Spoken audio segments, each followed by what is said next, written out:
तो हेलो दोस्तों, एक बार फिर से स्वागत है हमारे यूट्यूब चैनल गुरु एजुकेशन में। तो रोज़ की तरह आज फिर चलते हैं अपनी नई क्लास की ओर।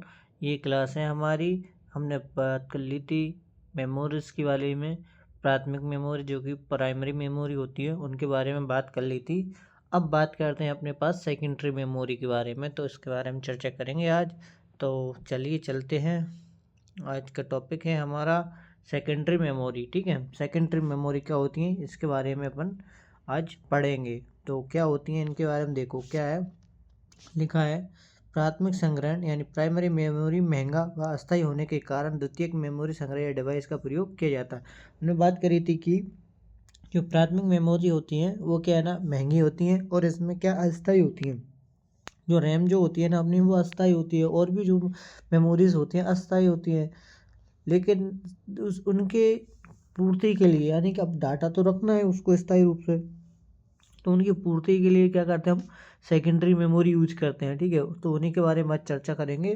ठीक है, तो क्या है इसमें लिखा है कि इसमें लिखा है कि इनमें सिस्टम सॉफ्टवेयर जैसे कि operating system, Windows, Unix, application software. ठीक है, जैसे कि एप्लीकेशन सॉफ्टवेयर में अपन बात करते हैं किसकी, एक सेकेंड कहाँ गया, हाँ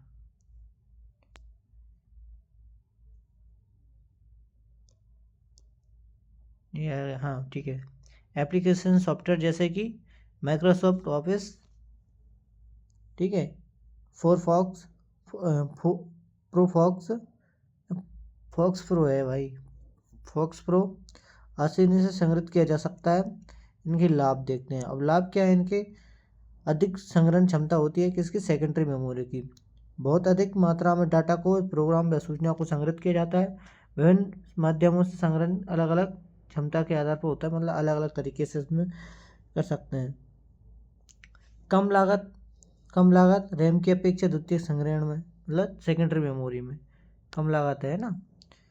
वहीं बात करते हैं उपकरणों में सूचना संग्रहण करना सस्ता पड़ता है, कौन से, सेकेंडरी मेमोरी में। ठीक है, विश्वसनीयशील द्वितीयक सेकेंड मेमोरी, मतलब सेकेंडरी मेमोरी यानी। फिर डाटा लंबे समय तक सुरक्षित रखना, इसमें भंडारण करने के साथ ही नष्ट होने की संभावना कम होना, यानी कि देखो भंडारण भी आसानी से कर सकते हैं और इसमें नष्ट होने की संभावना भी कम रहती है। ठीक है, ये काम किस में होता है, सेकेंडरी मेमोरी में। वही स्थायी संग्रहण होता है इसमें। ठीक है, स्थायी संग्रहण होता है, ना कि रैम की तरह या फिर रोम की तरह, जिनमें नहीं रोम की तरह नहीं, रैम की तरह इसमें ये स्थायी नहीं रहता, मतलब स्थायी रहते हैं इनमें ना। ठीक है, उनकी अपन बात करेंगे कि उदाहरणों के बारे में बात करेंगे। जैसे कि उदाहरण इसका मैं एक बता देता हूँ।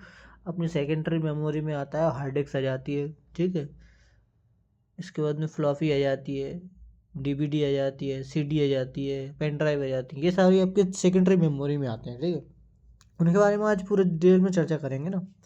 तो सूचना सूचना सिस्टम के माध्यम, एक सेकंड रुक, क्या कर रहा है यहाँ, सूचना सिस्टम बंद होने पर नष्ट नहीं होती है, वह पूर्व की भांति बनी रहती है। ठीक है, पोर्टेबल होती है, तो सेकेंडरी मेमोरी की पोर्टेबल होती है, एक कंप्यूटर से दूसरे कंप्यूटर में आसानी से की जा सकती है स्थानांतरण। ठीक है, पुनः उपयोगी, इसमें स्टोर किए गए डाटा को पुनः उपयोग किया जा सकता है, यूजर द्वारा मिटाकर पुनः नया डाटा स्टोर किया जा सकता है। मतलब इसमें बात ये है कि सेकेंडरी मेमोरी जो होती है ना, उसमें जैसे कि कोई डाटा है रख दिया है उसके अंदर, तो उसको मिटा भी सकते हैं। मिटाने के बाद उसमें डाटा न्यू डाटा एंटर भी करते हैं। अब जैसे तुम्हारी हार्ड डिस्क है, तो हार्ड डिस्क में क्या करते हो आप, तुमने उसमें प्रोग्राम डालते हो, जो भी सॉफ्टवेयर इंस्टॉल करते हो उसको डिलीट भी कर देते हो, डिलीट करने के बाद नया सॉफ्टवेयर इंस्टॉल कर देते हो। तो ये उसमें एक लाभ होता है सेकेंडरी मेमोरी में। ठीक है, इन उपकरणों को इनपुट आउटपुट गति रैम की अपेक्षा कम होती है। इनकी गति जो होती है ना, रैम की अपेक्षा में कम होती है। यह उपकरण कंप्यूटर के वायरस के वाहक होते हैं। बस इनका एक ये क्या हानियाँ है क्या होता है कि ये कंप्यूटर वायरस के है ना वाहक होते हैं, मतलब इनके द्वारा कंप्यूटर में वायरस आ जाते हैं। एक कंप्यूटर पर उपस्थित वायरस इन उपकरणों के द्वारा दूसरे कंप्यूटर में आसानी से पहुंच जाते हैं। ठीक है, द्वितीय संग्रहण उपकरण के दो प्रकार होते हैं। कौन कौन से होते हैं? एक तो होता है आपका चुंबकीय चुंबकीय और एक होता है प्रकाशीय। ठीक है, तो चुंबकीय के बारे में देखते हैं। चुंबकीय क्या है? चुंबकीय के बारे में देखते हैं। चुंबकीय magnetic store, magnetic store, magnet tab, magnet disk आदि होती हैं। ठीक है, इनके उदाहरण है कौन? मैग्नेट टैब और मैग्नेट डिस्क। इनमें डाटा चुंबकीय स्थिति में संग्रहण किया जाता है। किस किस स्थिति में? चुंबकीय स्थिति में डाटा को संग्रहण किया जाता है इसमें। और वहीं बात करते हैं हम प्रकाशीय, प्रकाशीय की बात करते हैं। प्रकाश की हम देख लेते हैं ऑप्टिकल स्टोरेज में। ऑप्टिकल स्टोरेज में डाटा को प्रकाशीय विधि में संग्रहित किया जाता है, जैसे कि सीडी और डीवीडी। द्वितीयक संग्रहण उपकरण के उदाहरण देख लेते हैं। अब उदाहरणों के बारे में चर्चा करते हैं। उदाहरण क्या क्या होते हैं, इनके उदाहरण देख लेते हैं अपन। तो जो उदाहरण होते हैं, एक सेकंड रुको यार, थोड़ा सा इसमें क्या हो रहा है। चलो सब ठीक है, बाद में देखेंगे इसमें। चलो बाद में देखते हैं, कोई दिक्कत नहीं है ना, बाद में देखेंगे इसको। उदाहरण देखते हैं इनके। उदाहरण क्या है अपने पास? सबसे पहला उदाहरण आता है हमारे पास कि उदाहरण आता है सबसे पहले फ्लॉपी। ठीक है, फ्लॉपी डिस्क के बारे में देख लेते हैं। एक सेकंड, ज़्यादा हो गया यार कलर, इतना ठीक है नहीं, कलर और ज़्यादा क्यों हो रहा है यार?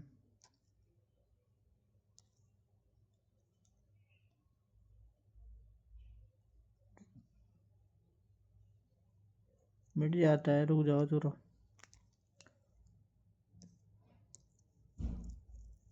ठीक है,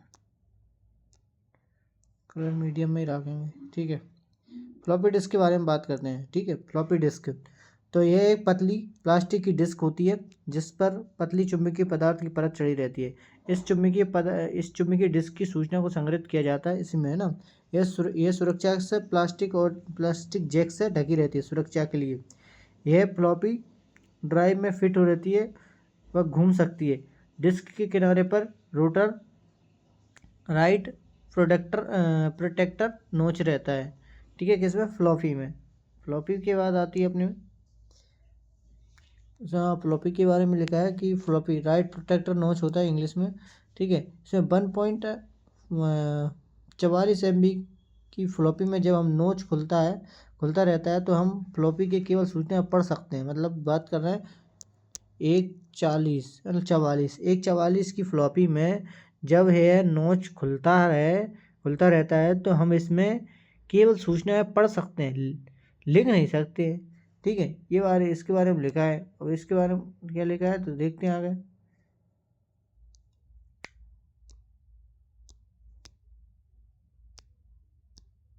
ठीक है, पढ़ सकते हैं ना कि लिख सकते हैं।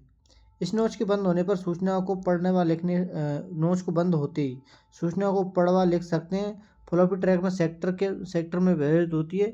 सूचना फ्लॉपी के अंदर सेक्टर में लिखी रहती है। अब तुम्हें फ्लॉपी का फोटो दिखाना चाहिए कैसा होता है ना, तो फोटो तुम्हें 1 मिनट में बताता हूँ फोटो कैसा रहता है।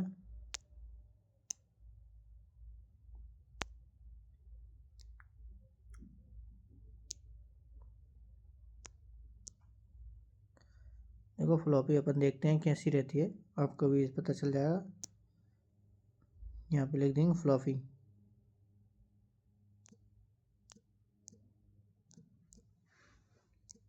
डिस्क।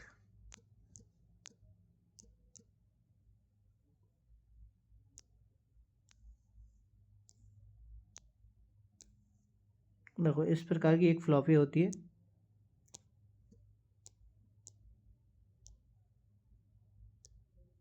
ठीक है, ये इस प्रकार की फ्लॉपी होती है, दिख रही होगी। इसको छोटी कर लेते हैं। इस प्रकार की फ्लॉपी रहती है। ठीक है, इसमें ये नोज होते हैं। यहाँ पे नोज कहाँ पे होते हैं आपके? ये इधर, ये इधर ना, ये एक डिस्क से ढकी रहती है प्लास्टिक की कवर से। ये प्लास्टिक की कवर है ना, ये कवर से ढक रही है, अंदर रहती है इसके फ्लॉपी, ठीक है। तो ये रहती है, ठीक है। नेक्स्ट देखते हैं यहाँ पे, नई फ्लॉपी में कई ट्रैक व सेक्टर नहीं होते हैं, यानी इसमें ट्रैक और सेक्टर नहीं होते हैं। देखो इस प्रकार के ट्रैक सेक्टर होंगे, ट्रैक, इस प्रकार के सेक्टर बने रहते हैं। देखो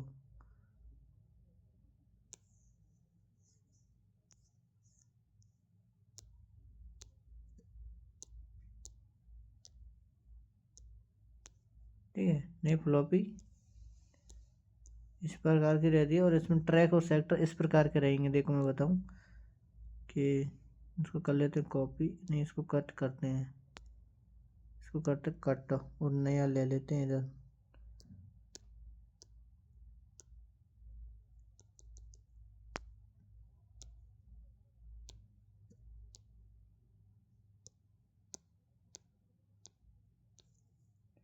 इस प्रकार के इसमें सेक्टर बने रहते हैं, ये दिख रहे हैं आपके पास।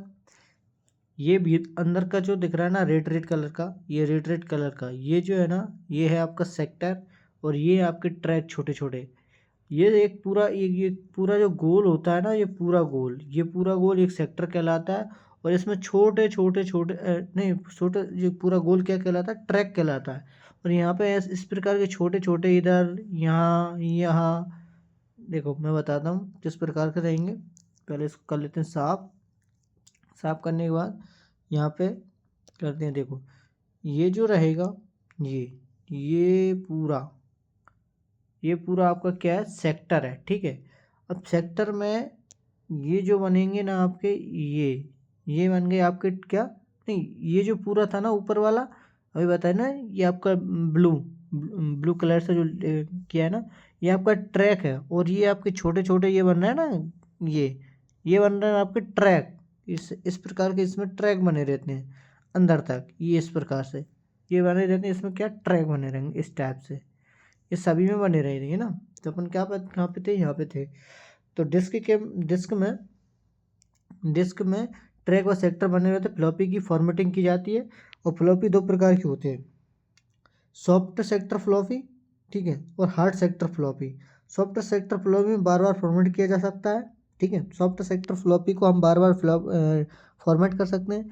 और वहीं अपन हार्ड सेक्टर फ्लॉपी की बात करें, यह फ्लॉपी जिसके निर्माण के समय स्थायी रूप से ट्रैक व सेक्टर का निर्माण कर दिया जाता है, इन्हें पुनः फॉर्मेट नहीं कर सकते, ठीक है। फॉर्मेट कई विधि, कई आकार के फॉर्मेट कई आकार में उपलब्ध रहती है, जैसे कि बात करें अपन 5.25 की और इंचेस की, और एक और आती है 3.5 इंचेस की। ये आती हैं आपकी क्या, फ्लॉपी। ये वर्गाकार होती हैं, ठीक है, वर्ग के आकार की, ठीक है। वर्तमान में 3.5 इंच फ्लॉपी का प्रयोग किया जाता है, ठीक है। किंतु कम स्टोर क्षमता के होने के कारण फ्लॉपी का उपयोग कम हो गया है। इनमें क्या है ना, कम स्टोर क्षमता होती है, भाई एमबी में रहती है। एमबी में एमबी में अगर उस चीज़ को स्टोर करेंगे तो कितनी फ्लॉपी हो जाएंगे अपने पास। इसलिए अब क्या अधिकतर हार्ड डिस्क, पेन ड्राइव, इन चीज़ों का उपयोग किया जाता है, ठीक है। नेक्स्ट है आपके पास, हमारे पास नेक्स्ट है कि double slide double density floppy, ठीक है। इसके बारे में देखते हैं। इस प्रकार की फ्लॉपी में दोनों तरफ सूचना संग्रहित की जाती हैं, ऊपर की तरह को तथा नीचे की तरह को, है ना, दोनों साइड, ऊपर की साइड इस प्रकार की फ्लॉपी बनी रहेगी। तो इस साइड भी सूचना संग्रहित रहेंगे और इस साइड भी सूचना संग्रहित रहेंगे, ठीक है। अब बात करते हैं 5.25 इंचेस की फ्लॉपी के बारे में। तो इसकी विशेषताओं के बारे में देखते हैं, इसकी क्या विशेषताएं हैं। तो इसकी विशेषताएं, इसमें डिस्क के दोनों तरफ की सतह पर 40-40 ट्रैक होते हैं। कितने, 40-40 ट्रैक होते हैं। प्रत्येक ट्रैक में 9 सेक्टर होते हैं। किसमें, 5.25 इंचेस वाली जो फ्लॉपी होते हैं उसमें 40-40 ट्रैक होते हैं और 9 सेक्टर होते हैं। प्रत्येक सेक्टर में कितना, 512 बाइट की सूचनाओं को संग्रहित किया जाता है। ट्रैक को 0 से 49 तक नंबर दिया जाता है। सबसे बाहर वाला ट्रैक व सबसे अंदर वाला ट्रैक 39 होता है। मतलब सबसे बाहर वाला ट्रैक जो रहेगा वो क्या रहेगा, 0 रहेगा, और सबसे अंदर वाला ट्रैक जो रहेगा वो कितना रहेगा, 39 रहेगा। कितना, 39। ठीक है। फ्लॉपी की संग्रहण क्षमता, देखो फ्लॉपी की संग्रहण क्षमता कैसे निकालेंगे इसके बारे में देखते हैं। फ्लॉपी की संग्रहण क्षमता निकलती है किस टाइप से, वो निकलेगी इस टाइप से, जैसे कि 512 बाइट्स है, तो 512 बाइट्स को क्या यहाँ पे लिखा है 2 इंटू 40 इंटू 9 इंटू 512। ठीक है। अब इनका गुणा करेंगे, इनका गुणा जैसे ही करेंगे तो क्या आएगा हमारे पास, जो भी इसके गुणा करने के बाद जो आता है ना उसको हम किससे भाग देंगे। जैसे मान के चलो यहाँ पे गुणा करके अपने पास आ गया कितना, देखते हैं अपन, हाँ, इसका गुणा करने के बाद जितना भी आएगा ना उससे कितने से भाग दे देंगे, इतने से, कितने, 10 24 से इसमें क्या है भाग दे देंगे। तो उसका क्या पता चल जाएगा, हमारे लाने पता चल जाएगा कि फ्लॉपी में कितनी जगह है, यानी कितनी केवी के। तो जितनी भी केवी की फ्लॉपी होगी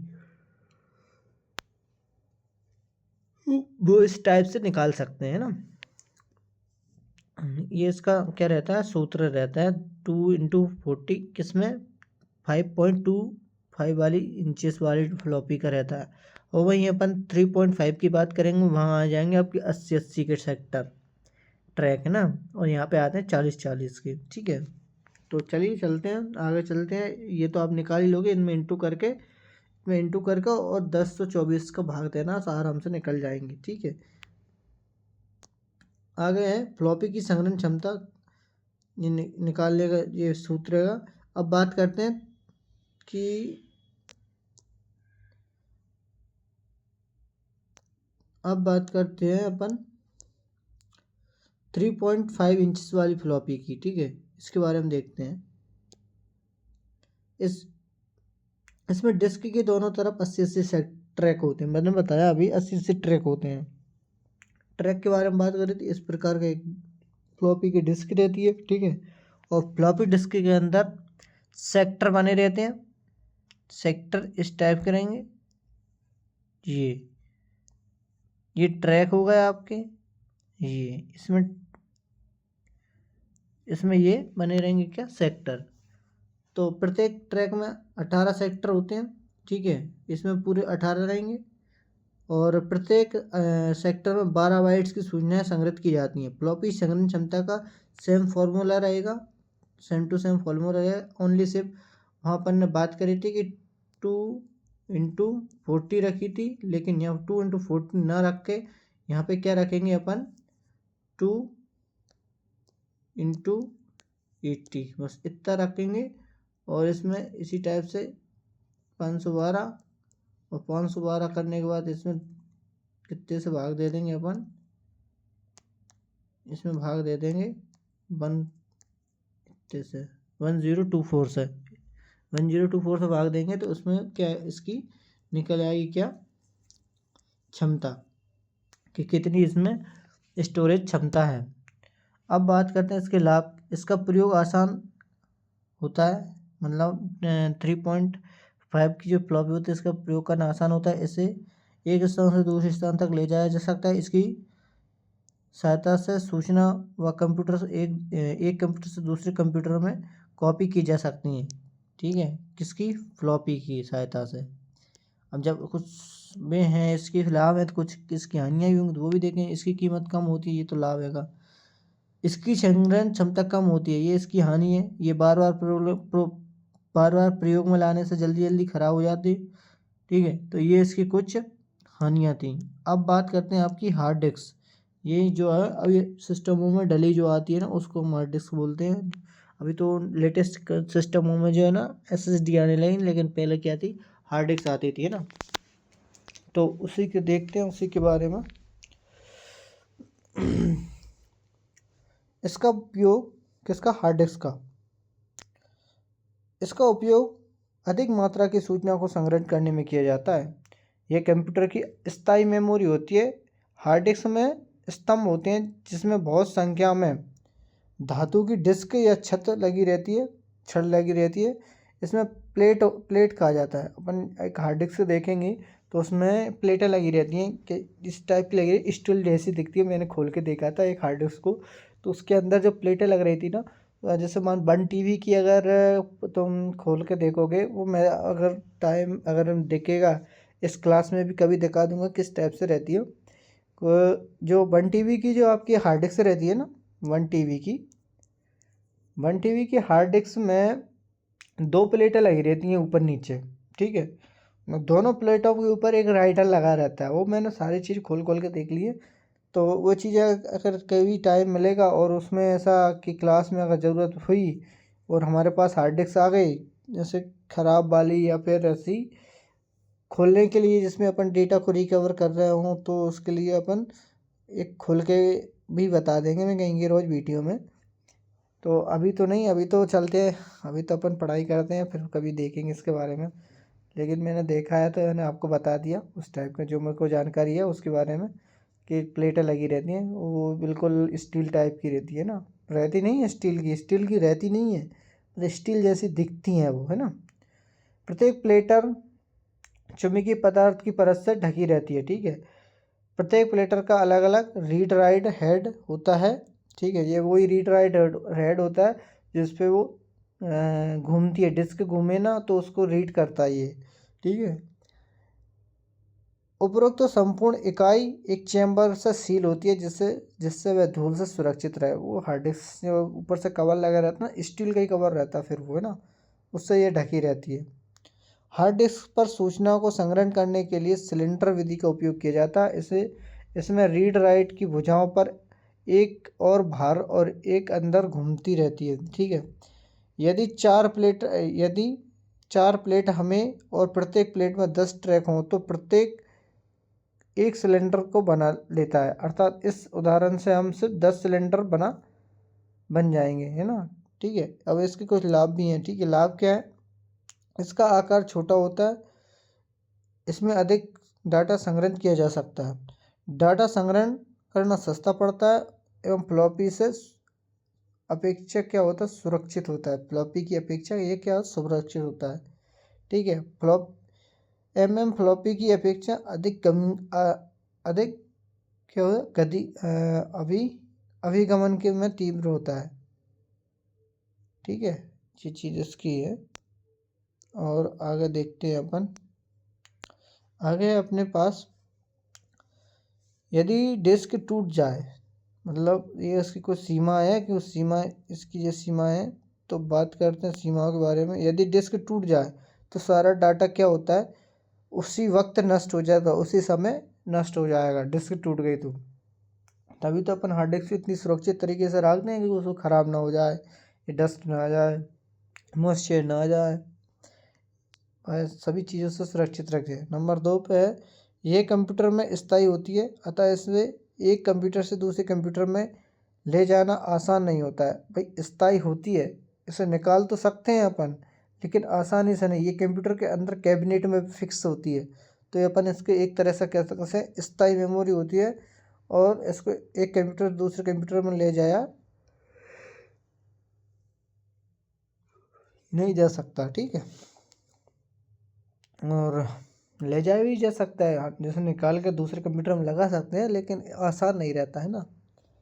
वहीं बात करते हैं अपन, नेक्स्ट आता है अपना चुंबकीय टैब आता है। अब चुंबकीय टैब के बारे में देखते हैं।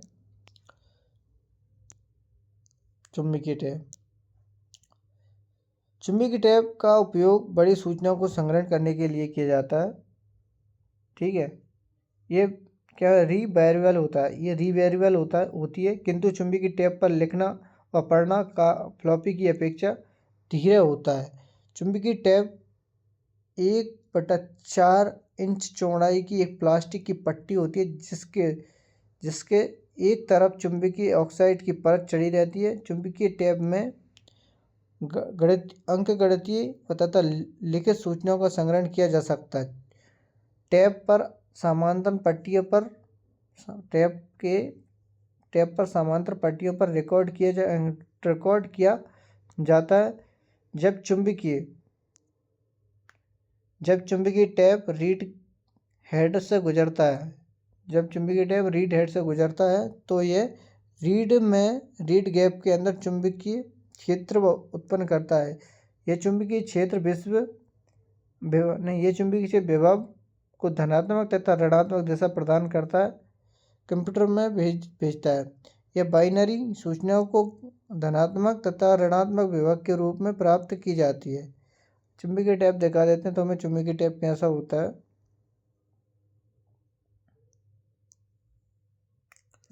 मैग टैप्स, ये होता है आपका मैग्नेट टैप्स।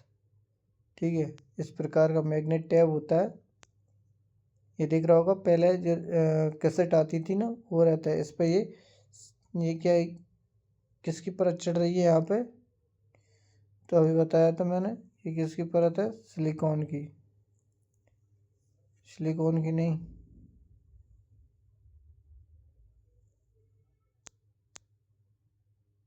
ऑक्साइड की रहती है ना, सिलिकॉन की नहीं रहती, ऑक्साइड की रहती है। और ये इस टाइप का रहता है चुंबकीय टैप। ठीक है, ये क्या है ना, फिल्म जो होती है ना उसी के अंदर स्टोर की जाती है, बड़ी क्षमता वाला रहता है ये ना।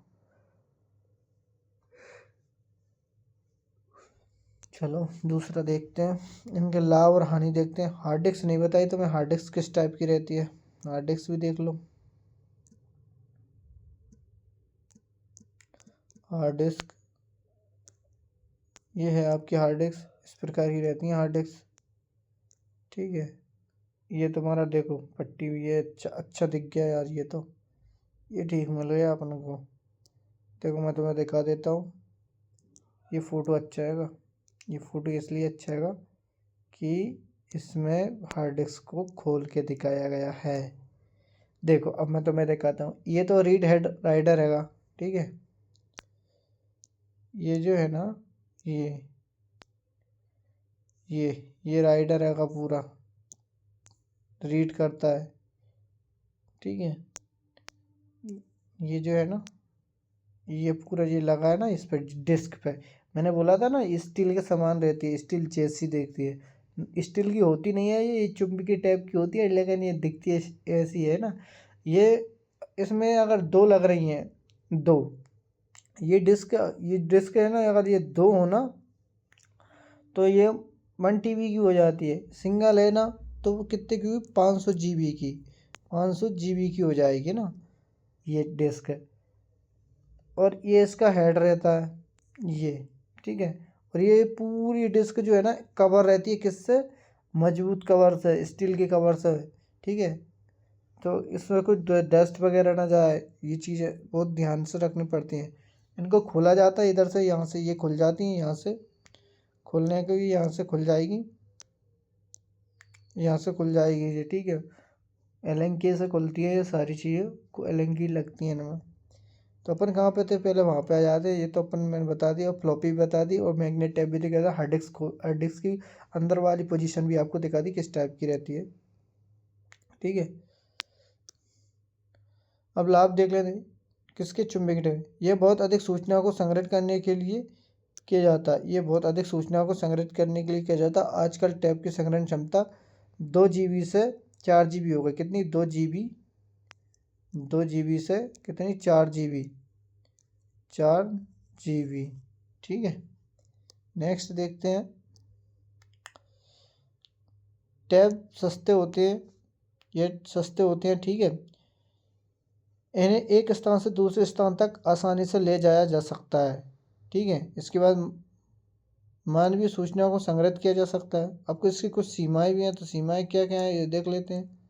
सीमाओं में देखते हैं, इनकी गति धीमी होती है क्योंकि ये किस पे, सीरियल एक्सेस डिवाइस होते हैं। सीरियल एक्सेस के क्रमिक अवगमन उपकरण सीरियल एक्सेस डिवाइस होते हैं। अब बात करते हैं इसकी जगह, अब आती है आपकी सीडी। सीडी क्या होती है, सीडी देख लेते हैं। सीडी सीडी के बारे में देखते हैं। सीडी रोम एक प्रकार से रोम है, अर्थात इसमें लिखी हुई सूचना को केवल पढ़ा जा सकता है। इसकी संग्रहण क्षमता बहुत अधिक होती है, यानी 700 MB की होती है। किसकी कितनी होती है? 700 MB होती है। इसकी डाटा ट्रांसफर दर दूरी संग्रहण इकाइयों की अपेक्षाकृत तीव्र होती है। CD-ROM में संग्रहित सूचनाओं को पढ़ने के लिए लेजर किरणों की तकनीक का उपयोग किया जाता है। यह लेजर किरणें CD-ROM की तरह सतह पर टकराती हैं तो विभिन्न कोणों से लेजर किरणें परिवर्तित होती हैं। यह परिवर्तित किरणें CD-ROM में लगे हुए लेंसों द्वारा ग्रहण कर ली जाती हैं। यदि किसी बिंदु से परिवर्तित प्रकाश की किरण प्राप्त होती है तो यह इसका अर्थ है कि बिट संग्रहण, अन्यथा यह मतलब ठीक है। इसके बाद ये है कि किसी प्रकाश की किरण अगर इसकी किसी डिस्क पर पड़ती है, जब प्रकाश की किरण जब डिस्क पर पड़ती है लेंस की, तो इससे क्या परिवर्तित प्रकाश की किरण अगर प्राप्त होती है तो इसका अर्थ है कि बिट संग्रहित है, अन्यथा वह 0 संग्रहित है। ठीक है, शून्य में है। इसका उपयोग वीडियो ऑडियो डिस्क के रूप में बहुत अधिक होता है। फिल्मों के बहुत गानों को CD में स्टोर किया जाता है। ठीक है, ऑडियो वीडियो एवं टेक्स्ट भी संग्रहित कर सकती है ये CD, है ना, ये सारे काम कर सकती है। फिर बाद में बात करते हैं अपन आगे लाभ के बारे में बात करते हैं। CD के लाभ क्या है? तो लाभ इनके देख ली, संग्रहित मात्रा में डाटा संग्रहित किया जाता है। ठीक है, और इसके बाद में अधिक तीव्र से डाटा का आदान प्रदान किया जा सकता है इससे CD से। उपयोग करना सरल है। ठीक है, एक स्थान से दूसरे स्थान पर ले जाना आसान होता है। अब सीमाएं भी हैं इसकी। सीमाएं क्या क्या हैं वो देखते हैं। CD पर खरोंच लगने पर यह बेकार हो जाती है, इसे संभालना कठिन होता है। ब्लू रे डिस्क के बारे में बात करते हैं। अब आती हैं आपकी ब्लू रे डिस्क, ये क्या होती हैं इनके बारे में भी चर्चा करते हैं अपन। ब्लू रे डिस्क के बारे में कहाँ गया यार, ब्लू रे डिस्क के बारे में बात करते हैं। अब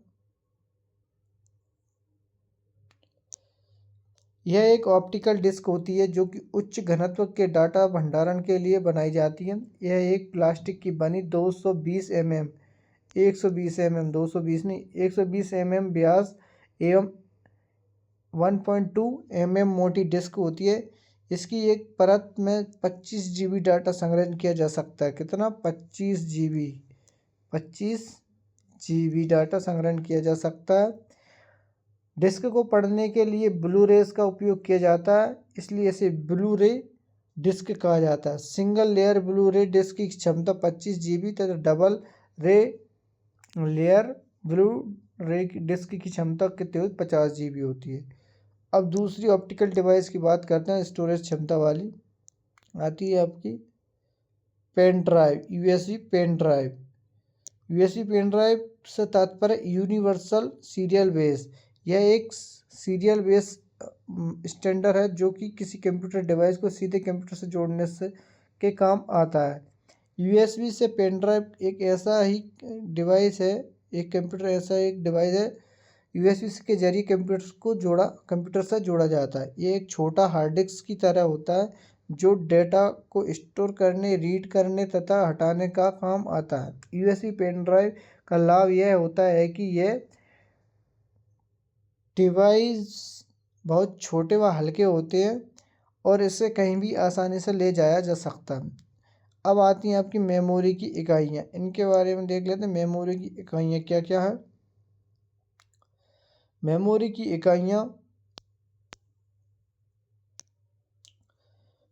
इकाई बिट यानी बाइनरी डिजिट। एक सेकेंड,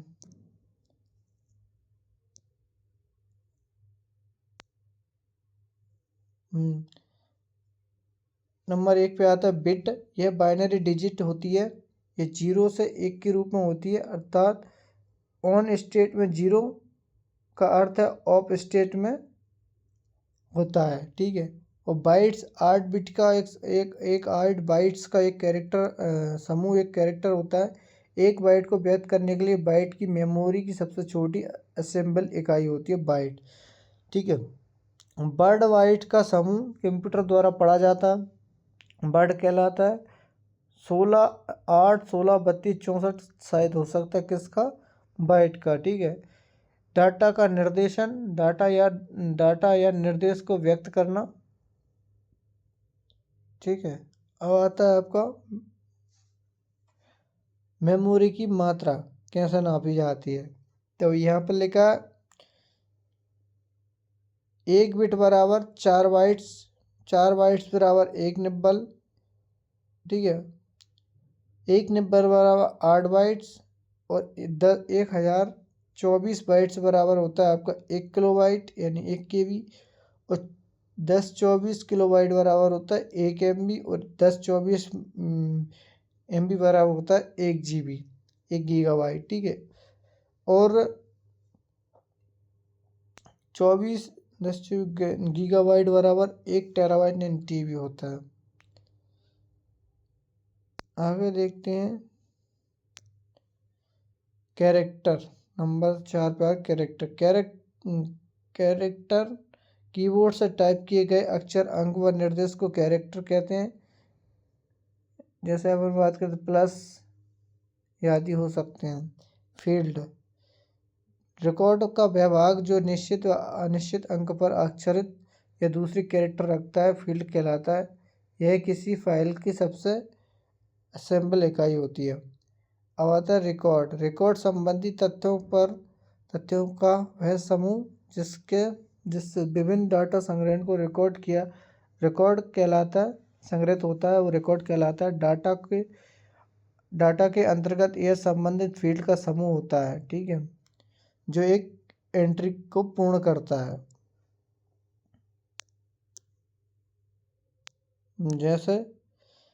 जैसे किसी व्यक्ति का नाम, पता तथा उसका टेलीफोन नंबर उस व्यक्ति का रिकॉर्ड है ना। ठीक है। उसी प्रकार ये रहता है। अतः फाइल संबंधित रिकॉर्ड का समूह फाइल कहलाता है।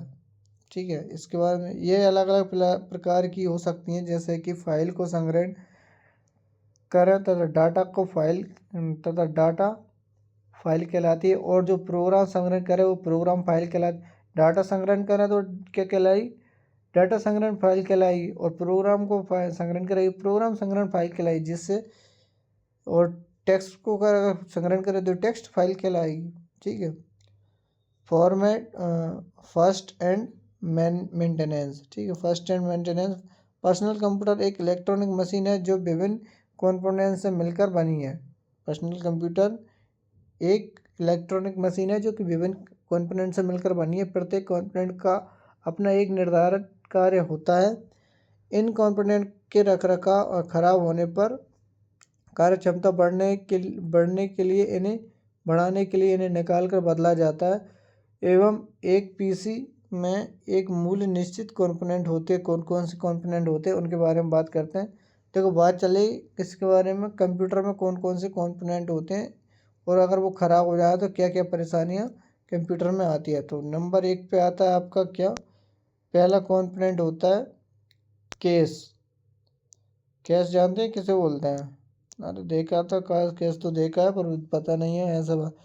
तो केस वो होता है, केस जो होता है ना वो क्या होता है, केस जो होता है वो होता है आपका कंप्यूटर का बॉक्स जो होता है ना, कंप्यूटर का बॉक्स उसको अपन बोलते हैं केस। जिसमें अपन बटन लगी रहती है, अपन चालू करते हैं, उसी में अपनी सारी चीज़ कनेक्ट होती है, वो केस के माध्यम से कनेक्ट होती हैं। ठीक है। इसमें पिन लगी रहती हैं। फिर आती है आपकी पावर सप्लाई, ये भी एक केस में फिट रहती है। मदरबोर्ड आता है, ये केस में फिट रहता है। प्रोसेसर आता है, ये मदरबोर्ड में रहता है। अडेप्टर होता है, ये मदरबोर्ड पर होता है। स्टोरेज डिवाइस केस में फिट रहती है। पोर्टेबल केबल्स उसमें कनेक्ट रहती हैं, केस में कनेक्ट होते। तो सब सारी चीज़ें मदरबोर्ड से ही हैं। सारी चीज़ें कहाँ से होता है,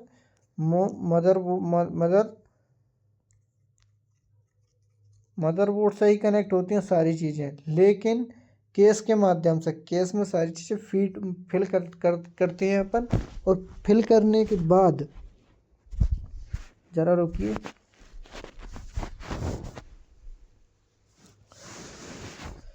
फिल करने के बाद क्या होता है कि अपन ने अब मतलब उसमें जमाने के बाद फिर जैसा कि अब मदरबोर्ड है का मदरबोर्ड सिंगल मदरबोर्ड थोड़ी रखेंगे अपन कहीं। अब मदरबोर्ड को रखने के लिए अपन कुछ चीज़ तो चाहिए सारे कंपोनेंटों को, जैसे कि हार्ड डिस्क है, मदरबोर्ड है, इसके बाद में फिर और भी कंपोनेंट है, SMPS है, ग्राफिक कार्ड्स है और एक्सटर्नल स्टोरेज डिवाइस है। ये सारी चीज़ें एक जगह एकत्रित करने के लिए हमें एक कमरा की ज़रूरत होती है। उस कमरे को अपन क्या बोलते हैं, केस बोलते हैं। यानी कि ये उसका घर होता है कंप्यूटर का। केस जो होता है ना वो क्या होता है, घर होता है। किसका, कंप्यूटर का घर। इस प्रकार का घर जो बॉक्स बना रहता है, नहीं ये क्या कहलाता, केस कहलाता है आपका। ठीक है, इसके अंदर ही पावर सप्लाई रहती है, इसके अंदर ही मदरबोर्ड रहता है, वो मदरबोर्ड के अंदर प्रोसेसर रहता है, इसे अपन CPU बोलते हैं। उसके अंदर फिर अडाप्टर भी लग रहे हैं, स्टोरेज डिवाइस लगी रहती है, पोर्टेबल केबल लगी रहती है और डिस्प्ले डिवाइस लगी रहती है जिसे अपन मॉनिटर कहते हैं। ये चीज़ें आपके लगे रहते हैं। किसमें, कॉम्पोनेंटों की बात कर रहे हैं अपन। कंप्यूटर के सारे कॉम्पोनेंट हैं और केस भी एक उनमें ही आता है। अब बात करते हैं पावर सप्लाई की। पावर सप्लाई क्या होती है, वह डिवाइस जो कंप्यूटर को पावर देती है उसे पावर सप्लाई कहते हैं। पावर सप्लाई 110 वोल्ट या 220 वोल्ट AC करंट को कंप्यूटर में प्रयोग हेतु DC करंट में बदल देती है। पावर सप्लाई के विभिन्न कनेक्टर होते हैं।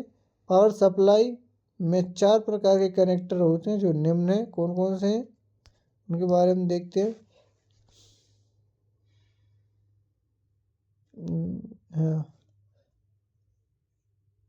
अरे फ्लॉपी डिवाइस पर पावर कनेक्टर। ठीक है, इनका उपयोग फ्लॉपी डिस्क के द्वारा एवं अन्य छोटे प्लेटफॉर्म सेक्टर डिवाइस को पावर देने के लिए किया जाता है। किसका, पावर सप्लाई का उपयोग। ठीक है, और पावर सप्लाई का उपयोग करंट देने के लिए जाता है। पूरे कंप्यूटर में पावर सप्लाई द्वारा ही करंट दिया जाता है, AC से DC।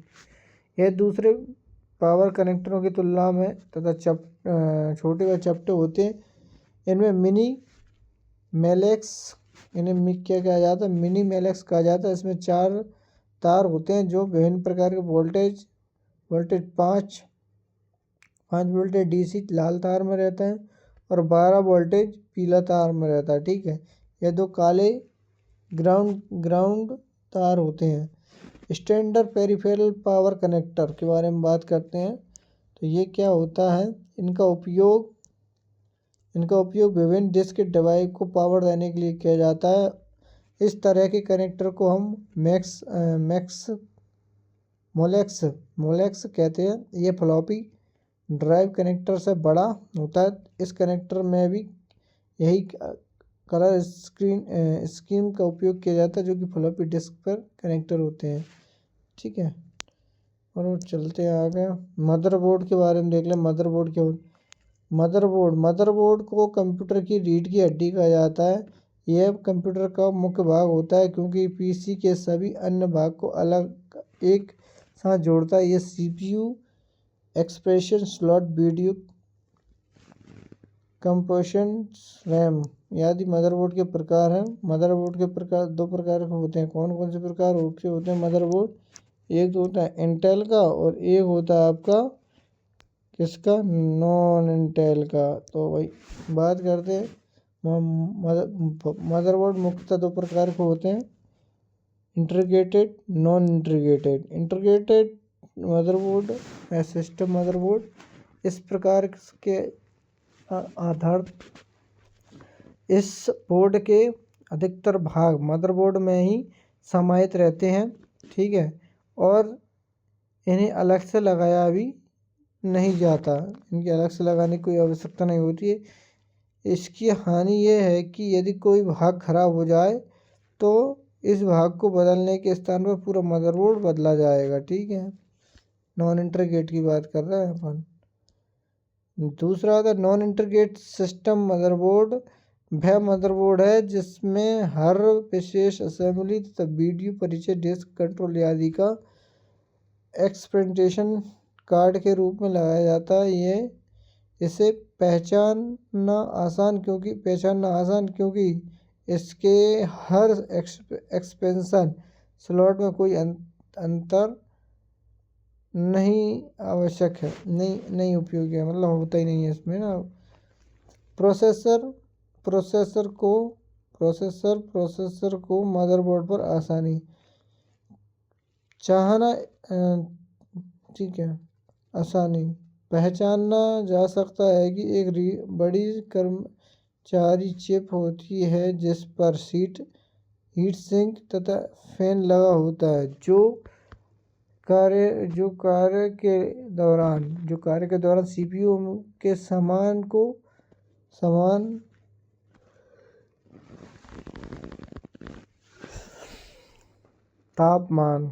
तापमान को कम करता विभिन्न प्रकार के बोरियस टाइप प्रोसेसर। ठीक है, इंटेल और एएमडी नामक दो कंपनियां